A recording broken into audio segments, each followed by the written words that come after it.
प्रथम पटल देख लिया हमने, उससे एमसीक्यू भी करवा दिए है ना, क्वेश्चन आंसर के माध्यम से। आज हम द्वितीय पटल पढ़ने वाले हैं शिव संहिता के। तो द्वितीय पटल में बताया गया है सातों द्वीप, मेरु पर्वत, नदियां, समंदर, क्षेत्र, क्षेत्रों के स्वामी, क्षेत्र यानी शरीर, शरीर के स्वामी है ना, ऋषि, मुनि, सभी ग्रह, नक्षत्र, तीर्थ और उनके स्थान बताया गया है। पीठों के देवता भी मौजूद है, ये भी बताया गया है। कहा बताया गया है? शरीर की तुलना ब्रह्मांड से की गई है। शरीर की तुलना किससे की गई है? ब्रह्मांड से की गई है। हमने पहले भी स्टार्टिंग में आपको बताया था कि जो कुछ बाहर ब्रह्मांड में दिखता है वो हमारे शरीर में ही है ना। तो शरीर की तुलना किससे की गई है? ब्रह्मांड से की गई। अब ये जो चीजें हम बाहर देखते हैं, सात द्वीप, मेरु पर्वत, नदियां, समंदर, क्षेत्र, क्षेत्रों के स्वामी, ऋषि, मुनि, ग्रह, नक्षत्र, तीर्थ, उनके स्थान, पीठों के देवता, ये सारे जो कुछ देखते हैं है ना, ये सब हमारे शरीर में ही है, इसे कहा गया है। ठीक है, 1 से 5 श्लोक में इनका चर्चा आती है। इंपॉर्टेंट क्या है? शरीर का आधार किससे बताया गया है? शरीर का आधार मेरु पर्वत पर्वत, मेरु पर्वत, का है। मेरुदंड, मेरु पर्वत कहाँ स्थित है? मेरुदंड में स्थित है ना। मेरुदंड पे। मेरु पर्वत का आ गया शरीर का आधार। एक ये भी बात ध्यान रखना, और एक आपको नीचे भी बताऊंगा। ठीक है? शरीर का आधार ध्यान रखिए, शरीर का आधार नोट कर लीजिए, तो चीजें से कनेक्ट हो सकता है। ठीक है, मेरु पर्वत यानी मेरुदंड। इस शरीर में मौजूद, यानी हमारे जो स्पाइनल कार्ड है ना, मेरुदंड जो है, उस पर ही तो पूरा शरीर का आधार है, पूरा शरीर है ना। इस शरीर में मौजूद सारे स्थान को जाना जाता है, अनुभव करता है वही योगी है। यानी इस शरीर के सारे स्थान, जितने कुछ ये हमने चीजें देखी थी, मेरु पर्वत, सातों द्वीप, नदियां, समंदर, ये जो कुछ चीजें बताई गई है हमारे शरीर में, को जो अनुभव करता है, इसको जो जानता है, वही योगी है।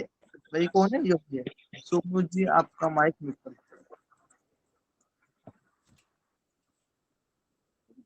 वही योगी बताए। 6 से 12वें श्लोक में चर्चा की गई है चंद्रमंडल और अमृत स्राव का वर्णन। चंद्रमंडल कहाँ है? ऊपर है। दीपिका में भी चर्चा की, देखा था कि सौमंडल यानी चंद्रमंडल जो है वो कहाँ पर स्थित बताया गया है? कपाल कुहर के पास है ना। ठीक है, आगे चक्र से हम जो और आगे जाएंगे, उसमें कपाल कुहर के पास, ब्रह्मरंध्र के पास वो चंद्रमंडल दिखता है। ठीक है, अमृत स्राव दिखता है, वहां से अमृत धारा बहती है चंद्रमंडल से। इनका वर्णन किया गया है। मेरु शिखर पर 16 कलाओं से युक्त नीचे की ओर मुख किए हुए वास करता है। मेरु शिखर से पर 16 कला से युक्त नीचे की ओर मुख किए हुए चंद्रमा का वास है। 16 कला यानी उसके अंग चंद्रमा के 16 कलाएं बताई गई है। वो मेरु शिखर पर 16 कलाओं से युक्त नीचे की ओर मुख किए हुए चंद्रमा का वास है। सवाल, शिव संहिता के मुताबिक चंद्रमा की कितनी कलाएं बताई गई है? ये इंपॉर्टेंट है, नोट कर लीजिए। चंद्रमा की कितनी कला बताई गई है? 16 कला।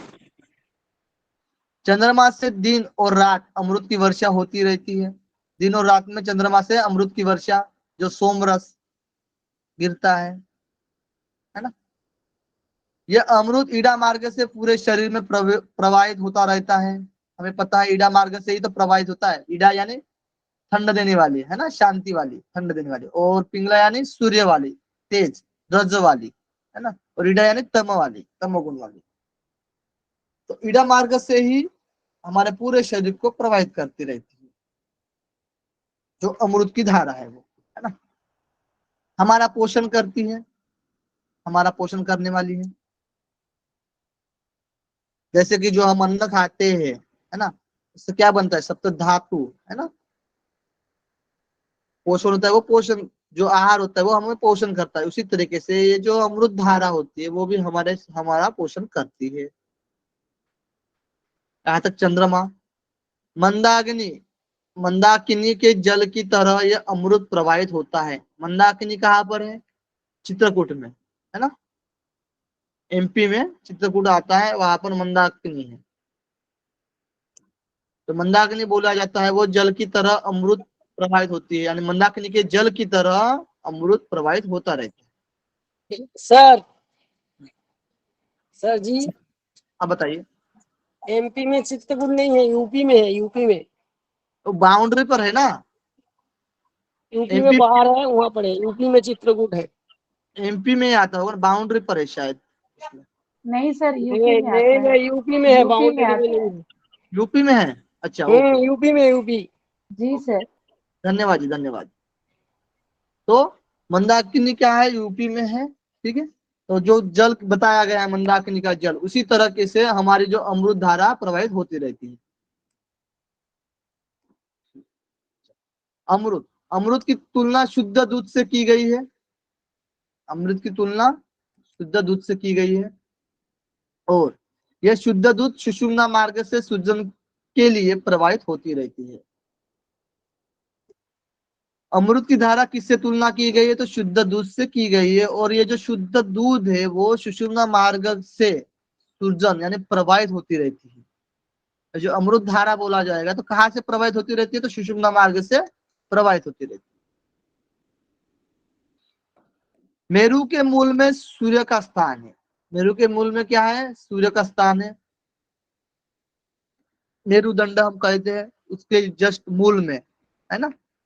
जो लास्ट वाली हड्डी है मेरुदंड की, उसके पास जो मूल में सूर्य का स्थान होता है। जो सूर्य 12 कलाओं से युक्त है, उसके 12 अंग है, 12 कलाओं से युक्त है। सूर्य को प्रजापति भी कहा गया है। जो आप उपनिषद में देखते हो, प्रजापति का नाम आता है ना। ब्रह्म को प्रजापति बोला गया है, इस तरीके से नाम आता है। तो सूर्य को प्रजापति भी कहा गया है, प्रजाओं का राजा, प्रजाओं का पति, जनता का पति, है ना। चलो, सूर्य से निकलने वाली किरणें पिंगला से प्रवाहित होती रहती है। चंद्र से निकलने वाली, चंद्र से निकलने वाली जो अमृत ईड़ा। वो ईड़ा ईड़ा। ईड़ा, और सूर्य से निकलने वाली किरणें पिंगला से। पिंगला। पिंगला। सूर्य से निकला हुआ तेज है वो चंद्रमा के अमृत को ग्रस लेता है। हमने ये देखा था, हठ प्रतिभिगा में भी देखा था। जो हमने विपरीत करनी भी देखा था, है ना। विपरीत करनी में सूर्य को ऊपर किया जाता है और चंद्र को नीचे किया जाता है। जो अमृत ग्रस रहा है वो ग्रसित नहीं होगा, है ना, खत्म नहीं होगा।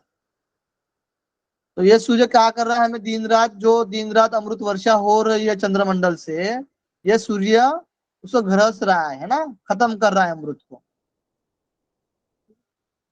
13 से 20 तक नाड़ियों की चर्चा, ये इंपॉर्टेंट है। द्वितीय उपदेश में क्या चर्चा मेन देखी जाएगा? तो शरीर की तुलना ब्रह्मांड से की गई है। ब्रह्मांड की तुलना शरीर से ना,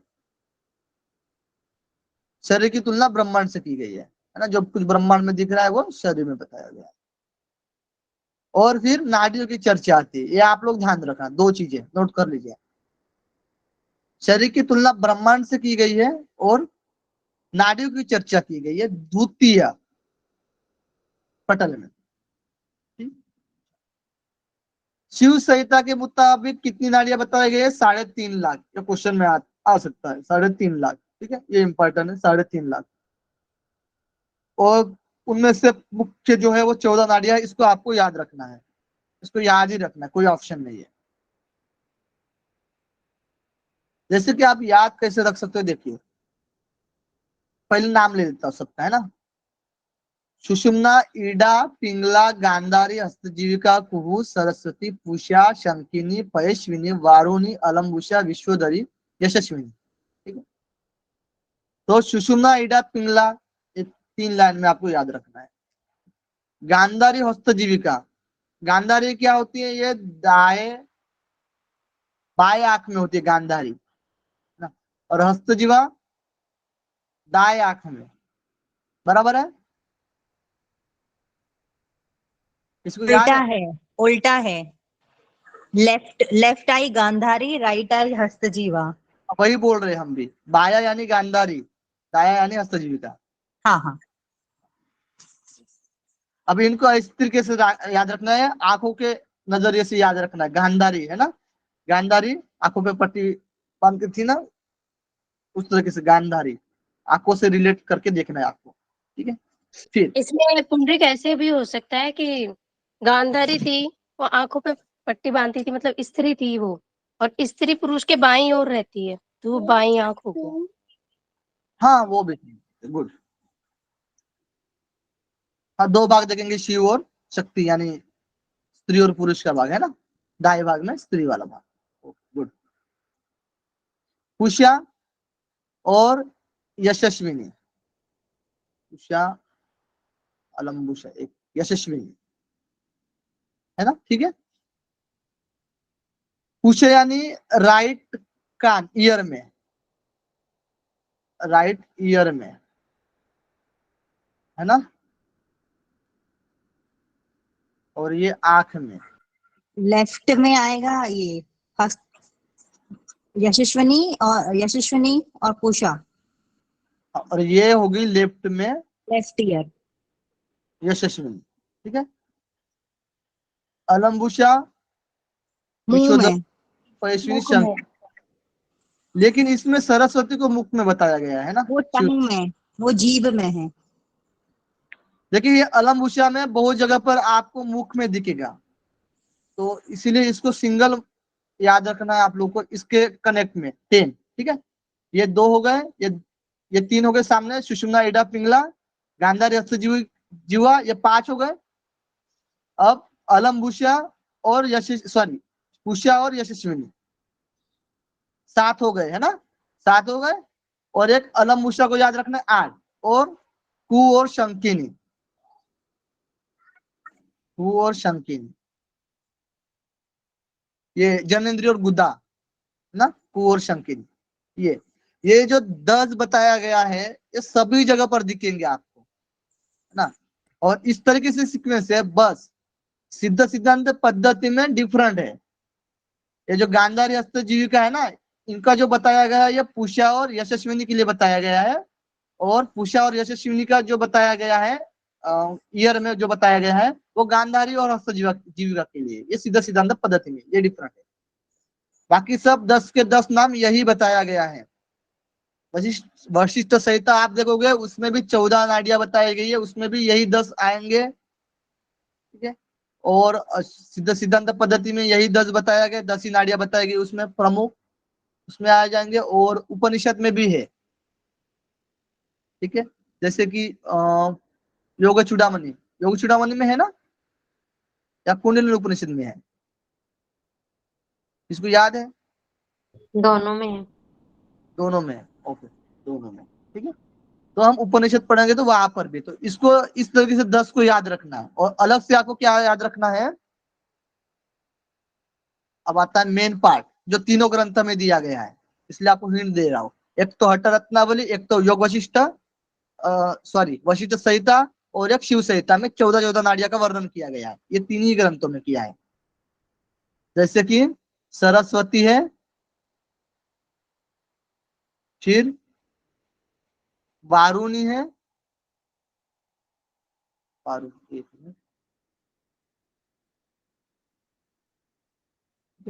वारुणी है, सरस्वती है, विश्वधरा है, विश्वधरी, 3 हो गए। अब क्या बच रही है, पयस्विनी और एक पयस्विनी, ये चारों का वर्णन आता है। वशिष्ठ संहिता, हठ रत्नावली और शिव संहिता, ठीक है, क्लियर हुआ। इसमें वारुणी को वर्णा कहा गया है, वर्णा ही बोला गया है ना, हठ रत्नावली में। तो इन चारों को अलग से आपको याद रखना है, और बाकी को इस तरह के सीक्वेंस में याद रखना है। क्या बोला गया है? वरना बोला गया है। हाँ, शायद वर्णा ही शब्द यूज किया गया है जब हम कंपेयर करते हैं। वारुणा सर, वारुणा। ओके, चलो वारुणा, गुड। वारना बारूना और ने बारूनी बारूनी बारूनी है सर। इसमें वारुण है, उसमें वारना कुछ शब्द यूज किया गया है। जब हम कंपेरेटिव करेंगे ना तो और अच्छे से करेंगे। बस आपको याद रखने के लिए ये चीजें बता रहा हूं मैं, ठीक है। तो इनको जो हमने अभी 10 बताया उनको उसी सेंस में याद रखना है। जैसे कि गांधारी हस्तजीविका आंखों में है, और पूषा और यशस्विनी ये ईयर में, कान में है, और अलमुषा जो है वो मुख में होती है, ठीक है। शिव संहिता में नहीं दिया गया है मुख में, बाकी ग्रंथ में मुख में दिखेगी आपको। तो विश्वधारी और वारुणी लोअर लिम्स में होती है। और कुहू कुहू जननांग और ये उसमें एनस शंखिनी। जननेंद्रिय और गुदा प्रदेश में बताया गया है। इसका भी चेंज हो जाता है। किसी ग्रंथ में कुहू को गुदा में बताया गया है, किसी ग्रंथ में जननेंद्रिय पर बताया गया है। वैसे ही शंखिनी को किसी ग्रंथ में गुदा प्रदेश में, किसी ग्रंथ में जननेंद्रिय पर बताया गया है, ठीक है। ये भी डिफरेंट है। तो इनको गुदा और जननेंद्रिय का सीक्वेंस में आपको याद रखना है, ठीक है। और इन चारों को जो अभी बताया मैंने अलग से, सरस्वती, पयस्विनी, वारुणी और विश्वधरा, इनको ये आपको पायस्वनी कहाँ होती है सर? पायस्वनी कहाँ होती है? अलग अलग ग्रंथ के अनुसार अलग अलग बताया गया है। दत्त श्रृंखला के अनुसार पैरों में। आपको क्वेश्चन पूछेगा तो स्थान कभी भी नहीं पूछेगा, क्योंकि इतना डिफिकल्ट, मतलब अलग अलग ग्रंथ के अनुसार नहीं कि याद रखना बहुत मुश्किल हो जाता है, ठीक है। बहुत अलग अलग तरीके से बताया गया, तो सिर्फ आपको नाम को याद रखना है, उसका स्थान की जरूरत नहीं है। क्या करोगे आप? नाम याद कर आओगे सभी लोग, 14 के 14 सबको आने चाहिए नाम। मैं कल पूछूंगा, ठीक है। क्लियर हुआ? ईड़ा, पिंगला, सुषुम्ना, तीन इनमें भी प्रमुख है। अब इनका जो स्थान है ये तो पता है ना, सुषुम्ना, ईड़ा, पिंगला, नहीं तो आप कंफ्यूज हो जाओगे। ईड़ा बाई तरफ और पिंगला दाई तरफ, और इनके बीच में सुषुम्ना होती है, ये पता है ना सबको? ठीक है, जी सर। हम सब पढ़ लीजिए, ठीक है। 14 नाड़ियां आपको इस तरीके से याद रखना है। जिस जिस ग्रंथ में उल्लेख दिखेगा इसी तरीके से आपको बताऊंगा मैं, ठीक है, आपको और याद हो जाएगा। तीनों में सुषुम्ना ही प्रमुख बताया गया है। सभी ग्रंथ में दिखने में आएगा, जिस ग्रंथ में नाड़ी का उल्लेख किया गया है वो उसमें सुषुम्ना ही प्रमुख बताया गया है। ईड़ा, पिंगला और सुषुम्ना ये तीनों प्रमुख है 14 में से, और 14 में से भी सुषुम्ना प्रमुख है। सवाल, योगियों की प्रिय नाड़ी कौन सी है? योगी वल्लभा। क्वेश्चन आया हुआ है क्या? रानी जी, रानी जी है, पूजा रानी जी, जी सर। आया है क्वेश्चन ये? इस बार सर, इस बार का याद नहीं है, अच्छा, इस बार तो हमने भी पेपर नहीं लेकिन देखा। हो सकता है प्रीवियस ईयर में पूछा गया होगा। ठीक है, योगियों के प्रिय नाड़ी कौन सी है? तो सुषुम्ना है, योगी वल्लभा, ये इंपॉर्टेंट है, नोट कर लेना। भगवान शिव की प्रिय नाड़ी कौन सी है? तो चित्रा नाड़ी है। योगियों की सुषुम्ना और भगवान शिव की चित्रा नाड़ी, ये आपको ध्यान रखना है। सभी नाड़ियां सुषुम्ना नाड़ी पर आश्रित है। सभी जो हेलो, कुछ बोल रहे कोई? सर ब्रेक हो रही है। सबको ब्रेक हो रही है? नहीं हो रही है नहीं सर, सर, सुनाई तो क्लियर नहीं आ रही। रही है, क्लियर आ रही है। आप शीतल जी फिर से ज्वाइन कर लीजिएगा, है ना। चलो। सुषुम्ना नाड़ी को योगी वल्लभा कहा गया, यानी योगियों की प्रिय नाड़ी सुषुम्ना को कहा गया है। और शिव की प्रिय नाड़ी कौन है? मैसेज करिए। चित्रा नाड़ी। चित्रा नारी। ये इंपॉर्टेंट चित्रा चीज है। नाड़ी। हाँ, चित्रा नाड़ी, ये चीज इंपॉर्टेंट है, नोट कर लीजिए। सभी नाड़ियां अधोमुखी कमल तंतु के समान मेरुदंड में स्थित है। जैसे बोला जाता है ना, मेरुदंड में वीणा की तरह मेरुदंड है ना। तो वीणा की तरह है, जो वीणा वाला उसको पलटा दो, है ना, जो बड़ा वाला साइज, जो बड़ा वाला भाग होता है उसको नीचे कर लो, यानी कमल वाला भाग। तो मेरुदंड यानी सभी नाड़ियां अधोमुखी कमल के तंतु के समान मेरुदंड में स्थित है। और जो कमल का तंतु तंतु बताया गया है वो अधोमुखी है, ठीक है, नीचे की ओर मुख किए हुए है। जैसे कमल का, आप कमल की डंडी पकड़ो और कमल ऊपर रहता है ना, तो उसको पलटा दो, ठीक है। जो कमल का वो फूल जो होता है वो नीचे की तरफ, यानी कमल तंतु के समान मेरुदंड में स्थित है, अधोमुखी कमल तंतु के समान। सभी नाड़ियों का स्थान कहाँ बताया गया है? मेरुदंड। मेरुदंड में। गुड। और उद्गम स्थान कहाँ होगा? मूलाधार में। क्या उद्गम स्थान, नाड़ियों का उद्गम। अब उद्गम स्थान देखिए कई कई पर बताया गया है, अब इसमें पढ़ेंगे हम उद्गम स्थान क्या है। तो वैसे हमने पिछले पिछले पढ़ा था ना, इसी में शिव संहिता में पढ़ा था, शायद देख लेते हैं, ठीक है इसमें क्या है। हाँ, उसमें पढ़ा था मूलाधार। हाँ, मूलाधार में हठरत्नावली में। गुदा से दो अंगुल ऊपर और जननेंद्रिय से एक अंगुल नीचे, जो बीच अंडे के वाला समान एक आकृति होती है। 4 अंगुल चौड़ा जो है ना योनिस्थान, उसके बीच में और जो कंध है, कंध बोला गया, और कंध से कंध के स्थान के बीच में। कंध से सारी नाड़ियां उत्पन्न हुई है, यही बोला है ना? हाँ जी सर। पढ़ेंगे ठीक है लेखा जी, अब सॉरी मीना जी। भगवान शिव कहते हैं उन तीनों नाड़ियों के बीच चित्रा नाड़ी स्थित है। अब इड़ा पिंगला सुषुम्ना, इनके बीच चित्रा नाड़ी स्थित है। चित्रा नाड़ी का स्थान बताए, ये इंपॉर्टेंट चीज है, ठीक है, जो जो पीपीटी में वो सारा इंपॉर्टेंट, ठीक है। चित्रा नाड़ी स्थित है। भगवान शिव को चित्रा नाड़ी सबसे प्रिय लगती है, ये आपको नोट करना ही है। उसी चित्रा नाड़ी में सूक्ष्म से भी सूक्ष्म और शुभ ब्रह्मरंध्र मौजूद है। अब आपको पता है इडा पिंगला और सुषुम्ना मूलाधार से लेकर कहां तक, आज्ञा चक्र तक गई है ना, ठीक है, नाड़ियां मूलाधार से लेकर आज्ञा चक्र तक गई है ना, तीनों। तो चित्रा नाड़ी में सूक्ष्म से भी सूक्ष्म और शुभ ब्रह्मरंध्र मौजूद है, यानी उसमें क्या है, ब्रह्मरंध्र मौजूद है। किसमें? चित्रा नाड़ी में। तो ब्रह्मरंध्र का स्थान नीचे भी है और ऊपर भी है। सुषुम्ना के मध्य चित्रा नाड़ी विचरण करती है। सुषुम्ना के मध्य कौन सी नाड़ी है? तो चित्रा नाड़ी है, वो विचरण करती है, जो 5 वर्ण से युक्त है। सुषुम्ना के मध्य चित्रा नाड़ी विचरण करती है, जो 5 वर्ण से युक्त है। 5 वर्ण सुषुम्ना के लिए कहाँ बताया गया है? आप ही को पूछ रहे हैं, बताइए। सुषुम्ना के लिए बोला, यहाँ पर चित्रा नाड़ी विचरण करती है जो 5 वर्ण से युक्त है, तो चित्रा नाड़ी के लिए 5 वर्ण बताए गए हैं। अब सुषुम्ना नाड़ी के लिए 5 वर्ण से युक्त है, यह किस ग्रंथ में बोला गया है, जो हम पढ़े हुए हैं, आपको पढ़ाया था, बताइए। अटप्रदीपिका सुषुम्ना है ना, चतुर्थ उपदेश में। हाँ, 2 आँख और 2 कान ऐसे करके कुछ। गुड, 2 आंख और 2 कान और एक मुख, ठीक है, यही 5 वर्ण है ना, 5 वर्ण से युक्त। चित्रा नाड़ी को शरीर की उपाधि रूपा कहा गया है, शरीर की उपाधि रूपा है, आधार है ना। चित्रा नाड़ी को शरीर की उपाधि कहा गया है, उपाधि रूपा,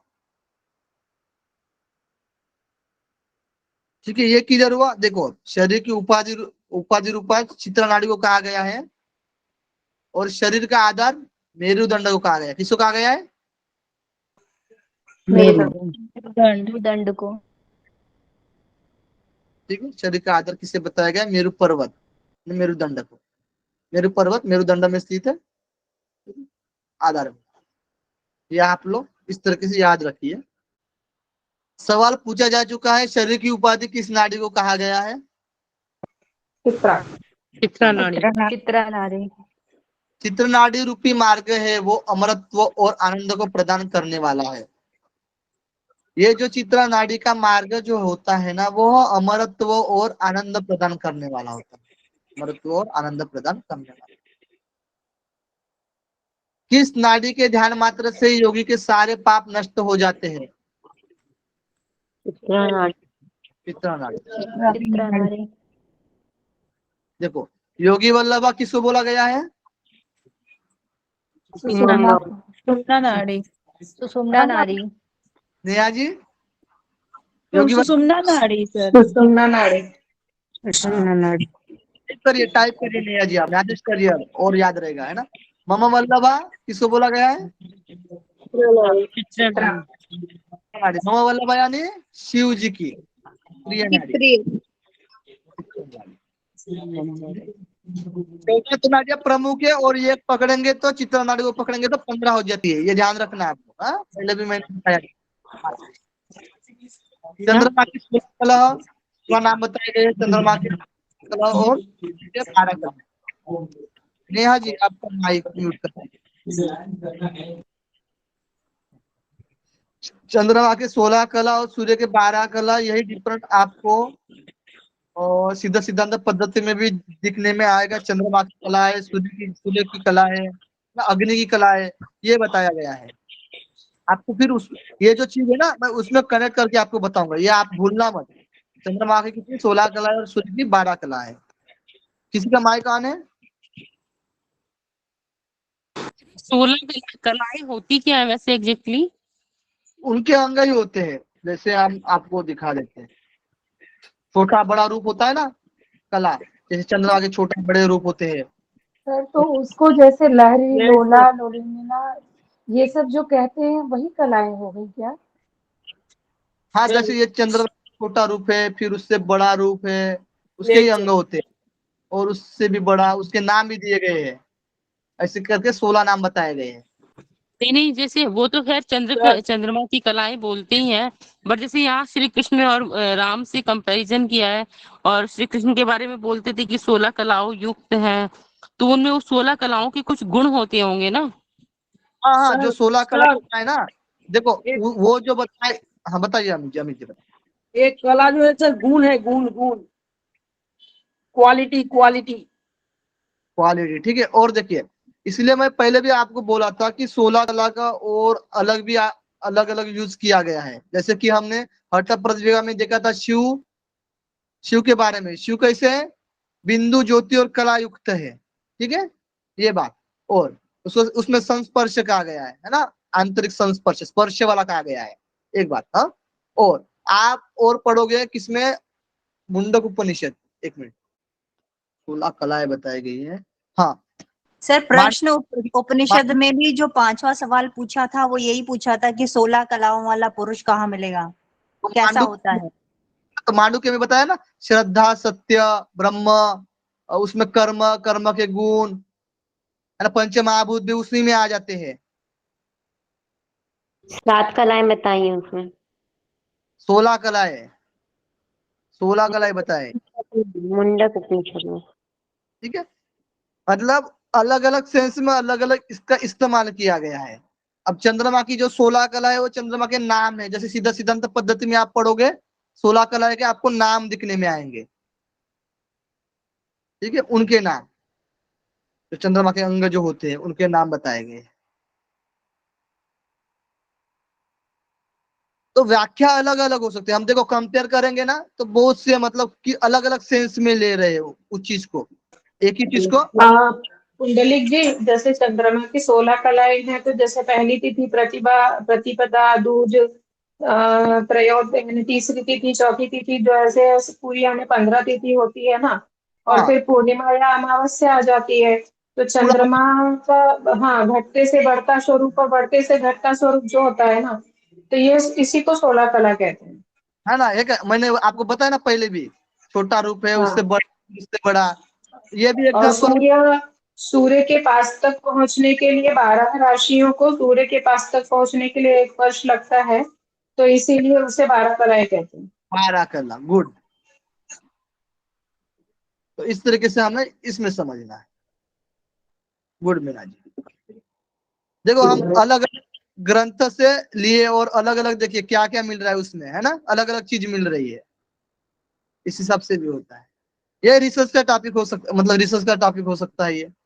सर फिर कृष्ण भगवान और राम को जो कंपेयर किया है, फिर इनका कलाओं से क्या मतलब ये है सर? फिर ये चीज तो सॉरी मुझे ये पता नहीं। एक्चुअली सर ये कैसा मैं है? बताऊं? सूर्य के देवता भगवान राम है ना, राम सूर्यवंशी थे, तो पता इसीलिए राम को उसमें कनेक्ट किया गया है। और श्री कृष्ण भगवान चंद्रवंशी थे, तो इसीलिए उन्हें चंद्रमा से कनेक्ट किया गया। हाँ, वो तो ठीक है, ये समझ में आ गया, ये चंद्रमा से। पंडित इनके अंदर ये गुण थे, उन कलाओं से युक्त थे, उन गुणों को जीता था इन्होंने। उसमें जो कलाओं की जो क्वालिटी होती है ना, वो क्वालिटियों पे विजय पाली थी, वो अधीन थी इनके, इसलिए कहा गया है इनको। गुड हाँ गुड सही बोले। गुड। हाँ, और ये चंद्रवंशी थे कृष्ण जी, कृष्ण भगवान, और ये भगवान राम सूर्यवंशी थे, रघु से, रघुकुल से, है ना, रघु से, सूर्य, सूर्य से, इस तरीके से मनु से, है ना, पुत्र हुए, तो ये सूर्यवंशी के राम है। तो इनकी ये अंदर क्वालिटी थी चंद्रमा की 16 कलाओं के ऊपर, और ये सूर्य की कलाओं। मूलाधार चक्र की चर्चा। अब देखिए मूलाधार की चक्र की चर्चा, यही तो हम चीज देख रहे थे। मूलाधार का स्थान गुदा मार्ग से 2 अंगुल ऊपर, है ना मीना जी, आप बोल रहे थे ना, गुदा मार्ग से 2 अंगुल ऊपर और मेंढ्र से नीचे, इसमें 2 अंगुल बोला गया, ठीक है। किसी, शायद हमने अट रत्नावली में देखा था 1 अंगुल नीचे था गुदा मार्ग से, सॉरी जन्नेन्द्रिय से। यहाँ पर 2 अंगुल, 2 अंगुल ऊपर और 2 अंगुल नीचे, जो बीच वाला जो 4 अंगुल विस्तार वाला स्थान है, वही मूलाधार चक्र कहा गया है। जो योनि वाला स्थान है ना, वहां पर मूलाधार चक्र का स्थान बताया गया है।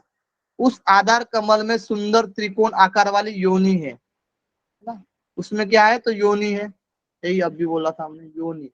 और जो समस्त तंत्रों में गोपनीय है, सभी तंत्रों में वो क्या है, योनि गोपनीय बताई गई है। मूलाधार चक्र का स्थान कौन सा है, तो गुदा से 2 अंगुल ऊपर और मेंढ्र यानी लिंग से 2 अंगुल नीचे। मूलाधार चक्र का स्थान कौन सा है, गुदा से 2 अंगुल ऊपर और मेंढ्र से 2 अंगुल नीचे। शिव संहिता में समस्त तंत्रों में गोपनीय किसे कहा गया है, बताइए। हेलो, मूलाधार चक्र में मूलाधार मौजूद चक्र को। त्रिकोणाकार योनि को। योनि को कहा गया है, योनि को। मूलाधार चक्र में मौजूद त्रिकोणाकार योनि है। 23 से 24 श्लोक में कुंडली की चर्चा आती है। उस त्रिकोणाकार योनि में 3.5 फेरा लपटे हुए वो कुंडलिनी सुषुम्ना मार्ग में अवस्थित है, सुषुम्ना मार्ग में अवस्थित है कुंडली। कुंडलिनी को क्या बोला गया है, विद्युलता, पर देवता स्वरूप, पर देवता स्वरूप भी है, और वाग देवी यानी वाणी की देवता भी है। संसार चक्र में फंसे होने के कारण कुंडलिनी ही है, यानी जो हम संसार चक्र में फंसे होते हैं उसका कारण क्या है, कुंडलिनी। हमने जो बोला था ना, जैसे कि सिद्ध सिद्धांत पद्धति में हम पढ़ेंगे तो 2 प्रकार बताए गए कुंडलिनी की, है ना, एक जागृत होती है और एक सूक्ष्म होती है। यानी एक जो अंधेरे में डालने वाली होती है और एक जागरूक करने वाली। कुंडलिनी हमेशा निर्माण के कार्य में लगी रहती है। कुंडलिनी को देवता लोग सदा नमस्कार करते हैं। शब्दों से कुंडलिनी की व्याख्या नहीं की जा सकती है ना, अनिर्वचनीय है। ये आपको पता है, पिंगला और ईडा, राइट साइड में पिंगला और लेफ्ट साइड में ईडा, और इसके बीच वाला जो है वो सुषुम्ना। हाँ, और इसके भी बीच में रहेगी वो चित्रा नाड़ी, ठीक है। और ब्रह्म नाड़ी कहाँ होती है, ब्रह्म नाड़ी? कौन से, वो 14 नाड़ियों में से पूछ रहे हो आप? नहीं, ये यही बोलते हैं कि चित्रा के साथ में ही होती है ब्रह्म नाड़ी। ऐसे ही पूछ रही हूँ, इससे रिलेटेड नहीं है। हाँ, तो यही पर बताया ही नहीं ना, फिर आपको कैसे बता सकता हूँ मैं। ब्रह्म नाड़ी यानी सुषुम्ना ही जैसे होगी ना। ब्रह्मा नाड़ी है ना, सुषुम्ना वैसे को। चित्रा नाड़ी भी है, तो वही वो ब्रह्मा नाड़ी सुषुम्ना के पास ही है, हाँ ऊपर है। अरे यार, सुषुम्ना को ही बोला गया ना ब्रह्म नाड़ी, तो सुषुम्ना को ही ब्रह्म। अलग से है ब्रह्म नाड़ी, अलग से ब्रह्म नाड़ी कहाँ बताया है, बताया है। कहाँ पर बताया, ये को पूछ रहे दूसरा नाम ब्रह्मनाड़ी बोलते हैं। ऐसा बोलते हैं कि एक साइड ब्रह्म नाड़ी है, एक साइड चित्रा और बीच में सुषुम्ना। मैं वो पूछ रही हूँ, नॉट श्योर। मैंने कहाँ पर बताया गया, हम ये पूछ रहे हैं ना, हम देखेंगे फिर उसको कहाँ पर बताया है। तो हमें तो ये पता है, आपका प्रतिविका में हमने पढ़ा ब्रह्म नाड़ी को, सुषुम्ना नाड़ी को ब्रह्म नाड़ी कहते हैं। Okay okay. अब आप आपको मिला ना तो आप क्या करिए, उसको ग्रुप में डालिए, फिर कल मुझे बता भी दीजिएगा, ठीक है, कहाँ पर मतलब किस पर, कहाँ किस ग्रंथ में उल्लेख किया है, ओके। ठीक है ना। कहते तो है अलग अलग ग्रंथ में, ऐसे बहुत से ग्रंथ भी मिलेंगे, ऐसे बहुत सी व्याख्या भी मिलेंगी, लेकिन जो दिया है वही हमें पढ़ना है पहले तो। ठीक है, नॉलेज के लिए ठीक सर है, आप भी उसको नॉलेज के लिए ठीक। सर जी, हाँ वो ज्यादा कंट्रोवर्सी नहीं देगा, वो एक किताब में जो कॉमन है वही सभी आएगा। हाँ हाँ, वो तो है ही। हाँ सर हम लोग की मैम पढ़ाई थी जब हट प्रदीपिका, उसमें बताई थी आसन में सुषुम्ना से 3 नाड़ी निकलती है, चित्राणी, वज्र नाड़ी और ब्रह्म नाड़ी।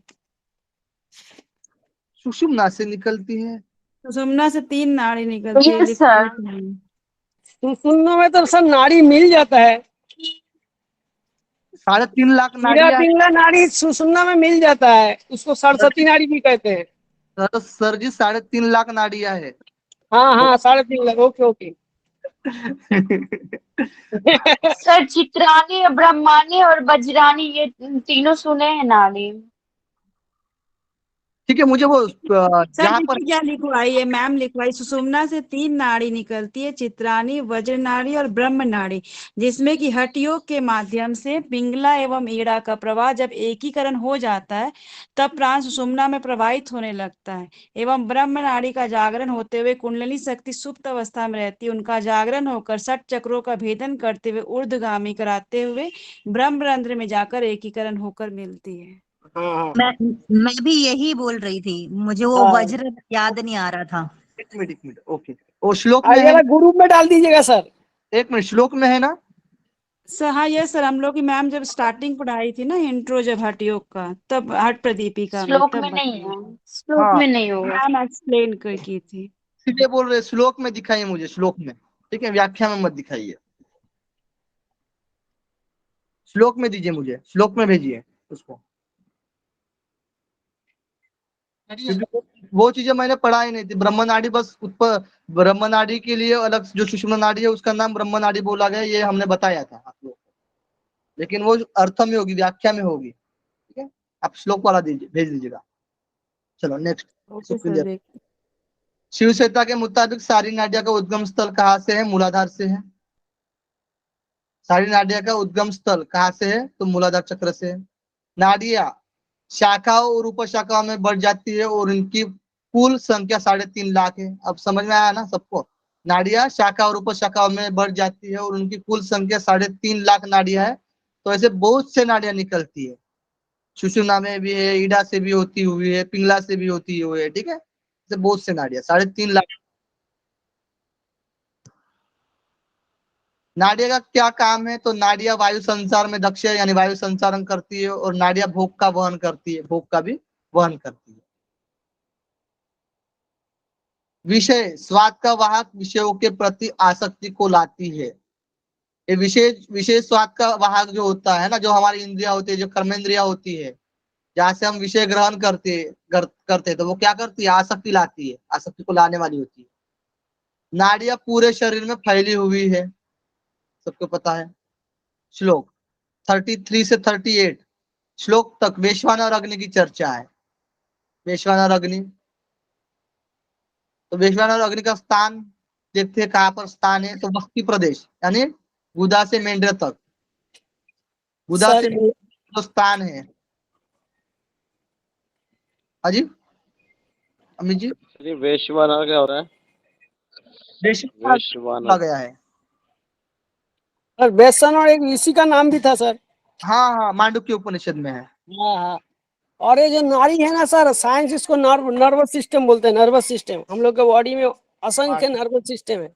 नर्व नर्व क्या?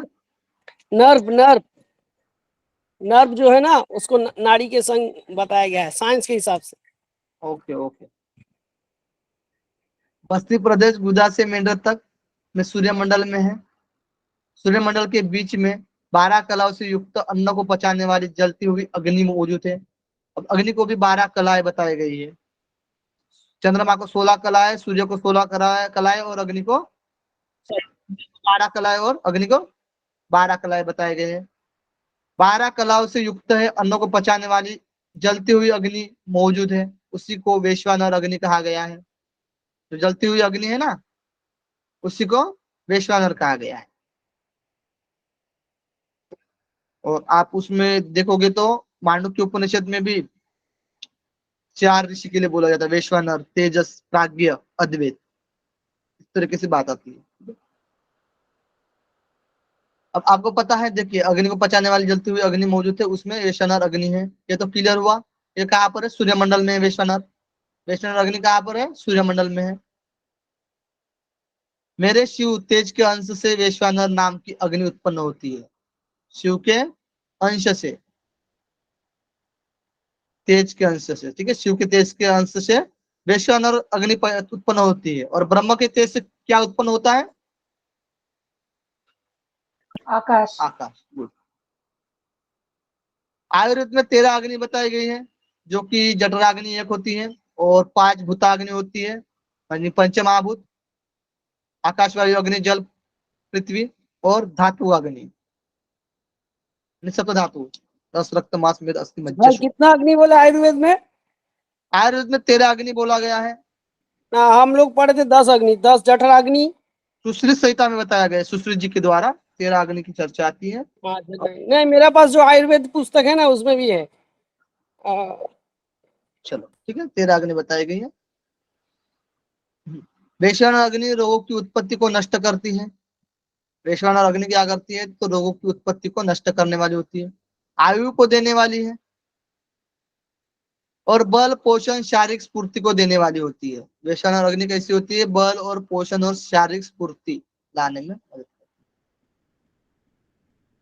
गुरु के निर्देश के मुताबिक विधि पूर्वक वैश्वानर अग्नि को प्रज्वलित करना चाहिए, यानी वैश्वानर अग्नि को बढ़ाना चाहिए। वैश्वानर अग्नि को बढ़ाएंगे तो क्या होगा?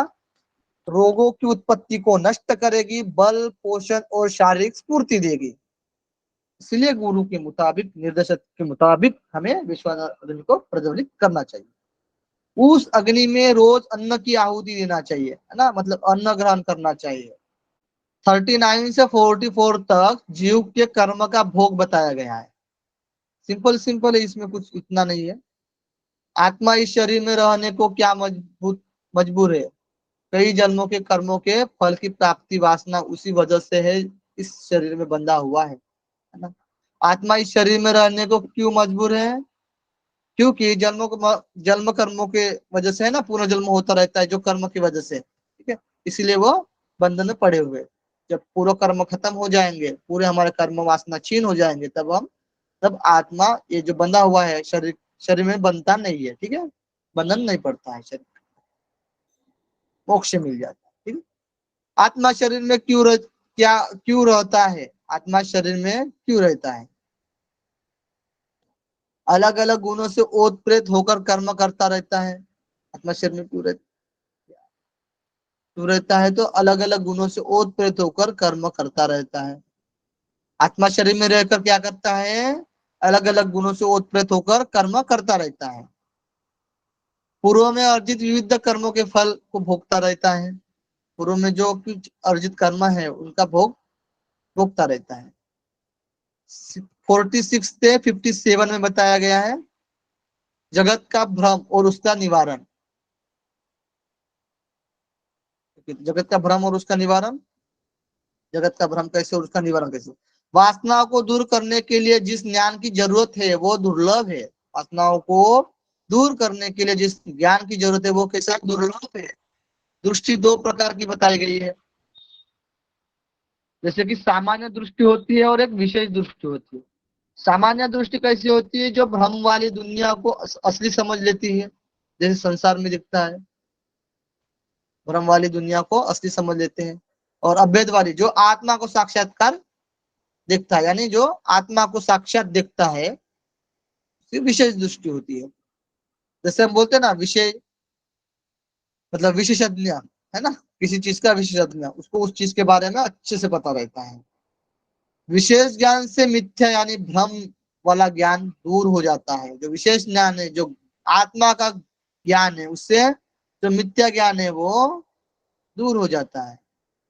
52 में बताया गया है ये शरीर तभी सफल माना जाएगा जब इससे मुक्ति रूपी साधना की जाए। ये शरीर तभी सफल माना जाएगा जिसे मुक्ति रूपी साधना की जाए, है ना। शरीर किसको कब सक्सेस होगा, यानी सफल कब माना जाएगा, जब हम मुक्ति रूपी साधना करेंगे, आत्मा का साक्षात्कार करेंगे, तभी तो ये शरीर को सफल समझेंगे। 54 मुक्ति पाना चाहते हैं तो फल की आसक्ति को छोड़ना है, वर्ण आश्रम के हिसाब से कर्म करना है। वर्ण आश्रम जो बताया गया है उस तरीके से कर्म करना है। वर्ण आश्रम जैसे 4 बताए जाते हैं ना, ब्राह्मण, क्षत्रिय, शूद्र, वैश्य और शूद्र, उसके हिसाब से कर्म करना चाहिए। कर्मों का त्याग कर देने में कब कोई दोष नहीं है, जब आपको सब ब्रह्ममय दिखाई देने लगे तभी कर्मों का त्याग कर देना चाहिए। कर्मों का त्याग कर देने में कब कोई दोष नहीं है, तो जब आपको ब्रह्ममय दिखाई देने लगता है सब कुछ। 57 में ज्ञान की प्राप्ति होने पर काम, क्रोध आदि जितने दोष है सब दूर हो जाते हैं, सबका निरोध हो जाता है। पंच तत्वों का अभाव हो जाएगा और आत्मज्ञान प्रकाशित हो जाएगा। पंच तत्वों का अभाव हो जाएगा, आत्मज्ञान प्रकाशित। जितना भी हमने अभी भाषण दिया है ना, बस वो ज्ञान के लिए, आप ज्ञान के लिए वो पढ़ सकते हो, वहां से क्वेश्चन पूछा नहीं जाएगा बिल्कुल भी। नाडियों से नीचे जो हमने पढ़ा था ना उसमें। ठीक है, क्लियर हुआ सबको? किसी को कुछ डाउट हो तो बताइए।